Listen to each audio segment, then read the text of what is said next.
Hello friends, मैं Shahzad George आज फिर नई वीडियो और नए टॉपिक के साथ आपके सामने हाजिर हूँ। आज का टॉपिक हमारा बहुत ही मज़ेदार होने वाला है। आज हम चार्ट को एनालाइज करना सीखेंगे, क्योंकि सरमायाकारी करने से पहले हमें चार्ट को एनालाइज करना बहुत ही ज़रूरी है। तो चले हम चार्ट पर जाते हैं, चार्ट को हम ओपन करते हैं। बहुत सारे लोग ऐसे हैं, वो कहते हैं हमें चार्ट के बारे में नहीं पता चलता कि ये लाइन नीचे से ऊपर जा रही है, ये क्या है, या ऊपर से नीचे आ रही है, ये क्या है, जो साइडवेज जा रही है वो क्या है। तो जो लाइन नीचे से ऊपर जा रही है वो अप ट्रेंड है, वो चार्ट आज नहीं तो कल ऊपर जाएगा। और जो लाइन ऊपर से नीचे आ रही है वो डाउन ट्रेंड में काम कर रही है, कि वो ट्रेंड जो है वो ऊपर से नीचे आ रहा है। आज नहीं, आज ऊपर है तो कल नीचे आएगा। और एक लाइन ऐसी है, ना तो ऊपर जा रही है ना ही नीचे आ रही है, तो वो साइडवेज है। ये ऐसा ही है जैसे आप एक बॉल को एक डब्बे में डाल दें तो वो ऊपर नीचे जाता जाएगा।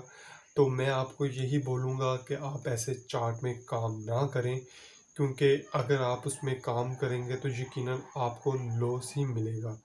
ये तो देख लिया कि 3 तरह के ट्रेंड है, एक अप ट्रेंड है, एक डाउन ट्रेंड है और एक साइडवेज ट्रेंड है। तो अब हमने चार्ट को रीड करना शुरू कर दिया, चार्ट को समझना शुरू कर दिया, बहुत सारे चार्ट जो है वो हमने देखना शुरू कर दिया।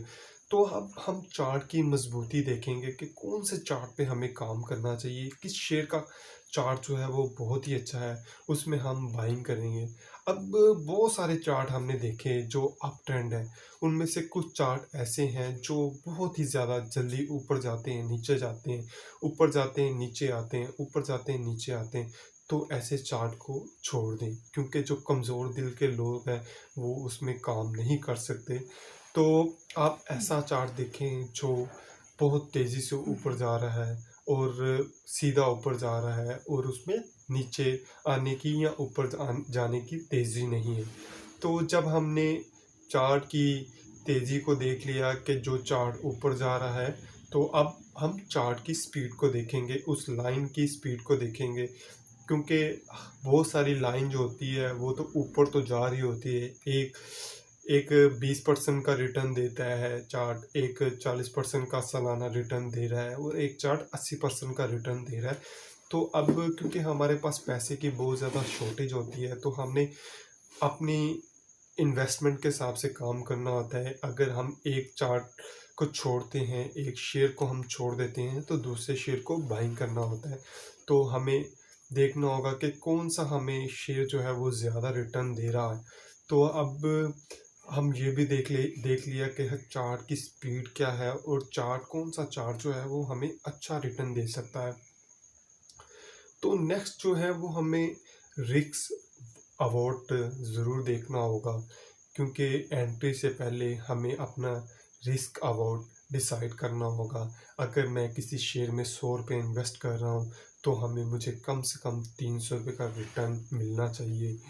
अगर आपको 100 रुपये इन्वेस्ट करके 300 रुपये का रिटर्न नहीं मिलता, तो बेशक उस चार्ट को छोड़ दें, क्योंकि उस चार्ट में आपको कुछ नहीं मिलने वाला, वो चार्ट आपको कुछ नहीं देगा। कम से कम 25% तो मिलने वाला।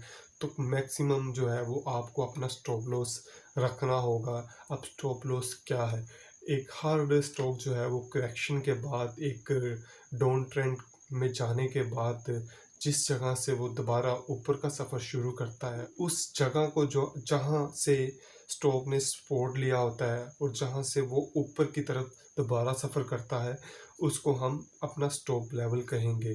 तो उस स्टॉप वहाँ हमने अपना स्टॉप लॉस लगाना है। तो स्टॉप लॉस लगाने से पहले हमने ये ज़रूर देखना है कहीं हमारा स्टॉप लॉस चार्ट की प्राइस जो है वो बहुत ऊपर तो नहीं चलेगी और हमारा जो रिवॉर्ड रिस्क है वो बहुत बड़ा तो नहीं है। तो अगर आपका रिवॉर्ड रिस्क बहुत ज़्यादा है तो बेशक उस चार्ट में इन्वेस्ट ना करें। मेरे दोस्तों, आपको हर दिन एक नया मौका मिलेगा। आपको ऐसे चार्ट ढूंढने होंगे जिनमें रिवॉर्ड रिस्क कम से कम हो, तो उस चार्ट में इन्वेस्ट करें। हम ऐसे शेयर देखेंगे जो इसके अपने ही सेक्टर के होंगे।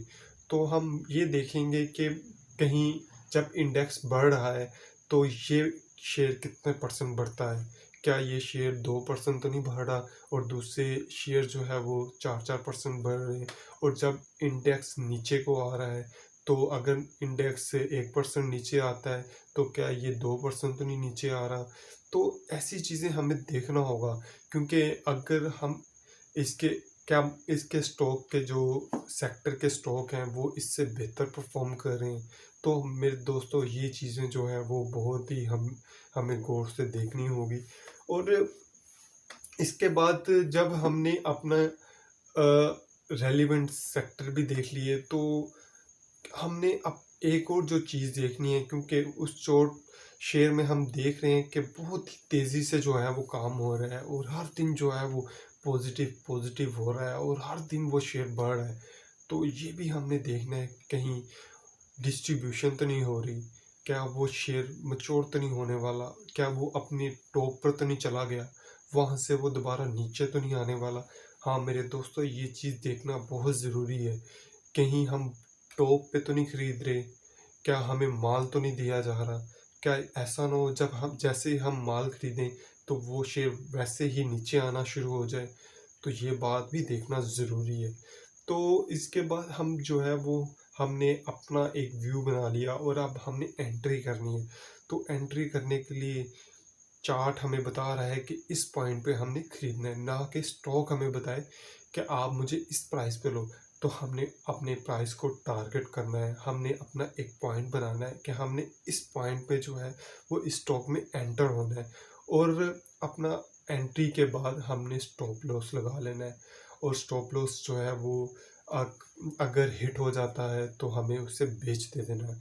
अगर स्टॉप लॉस नहीं हिट होना तो हमें अपने स्टॉक को अपने पास रखना है और जैसे जैसे वो शेयर ऊपर जाता जाए और हमें स्टॉप लॉस भी ऊपर लेके जाना चाहिए। और जैसे ही जो है वो हमारा टारगेट अचीव करे तो हमें उस बेचकर अपना प्रॉफिट कमा लेना चाहिए। और अगर मेरे दोस्तों आपको ये वीडियो अच्छी लगती है तो अपने दोस्तों को शेयर कीजिएगा और कमेंट्स कीजिएगा और लाइक भी कीजिएगा। शुक्रिया।